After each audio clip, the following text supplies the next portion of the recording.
你睇翻啲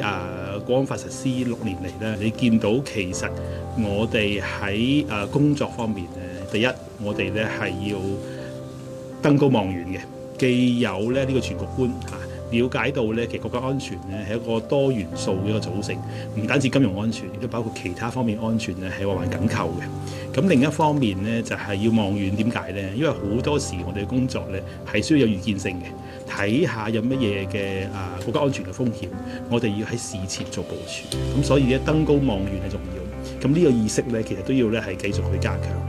咁另一個嘅意識咧就係要守好底線。喺一直以嚟咧，我哋都係持續滾動式去睇翻究竟呢啲國際市場嘅變化對我哋香港市場嘅影響。咁所以本身我哋已經有一套咧行之有效，同一時間咧係跨資產類別，同埋咧係既包括場內都場外市場嘅監測系統，確保咧係我哋能夠咧係對於市場嘅變化對我哋影響咧能夠及時去點出嚟。呢個第一。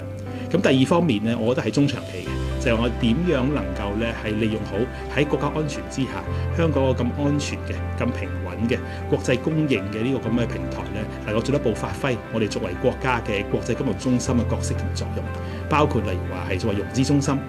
我哋過去咧已經係喺呢個嘅公司 IPO 方面咧，喺嗰個成個集資額已經係世界第一，而同一時間咧係喺呢個集資以外，另一個功能咧就係一個資產管理中心，而我哋根據我哋過去嘅一個嘅市場調查，其實依家喺香港係我哋管理嘅資產咧超過4萬億嘅美元，而呢一個咧都係一個體現到我哋香港喺呢個全世界比較複雜同埋多變嘅情況之下咧，其實我哋正係一個好好嘅避風港，令到咧資金咧能夠安全喺度管理，同埋繼續喺度咧係增值，同埋咧係體現咧我哋香港作為國際金融中心嘅地位嘅。